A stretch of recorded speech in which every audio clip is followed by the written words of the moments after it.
Morning class. I care about मेरे exam इंप्रेटिव sentence में आपको चेंज करना है लेट, ठीक है।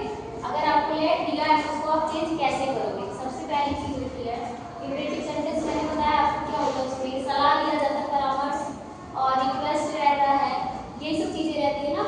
तो सबसे पहले अगर आपका प्रपोजल दिया, प्रस्ताव, जैसे हम किसी को कुछ बोलते हैं ये करने के लिए, उसे प्रपोजल कहते हैं, प्रस्ताव, ठीक है।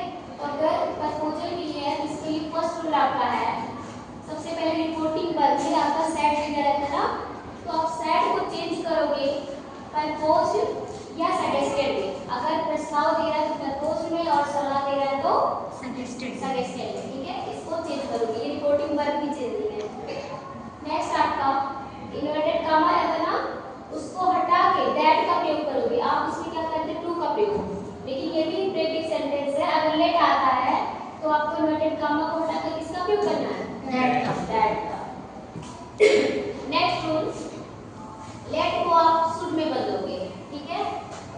रिपोर्टेड स्पीच में आपका लेट जो आएगा उसको आप शुड में चेंज करोगे, लेकिन इसे भी या दे के बाद लिखोगे। आप भी लिखो या दे, इसके बाद आप शुड को लिखोगे।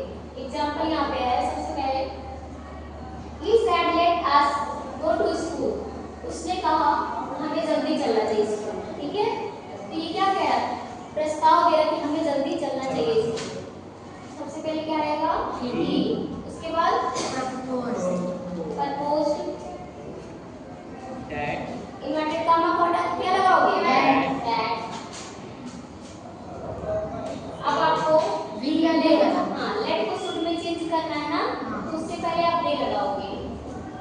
दे शुड, लेट अस हो गया, they should go to school, इसमें ज्यादा कुछ नहीं करना, दे शुड गो टू, समझ आया मेरा।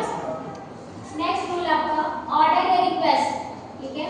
ऑर्डर के साथ आदेश देना, रिक्वेस्ट मींस निवेदन।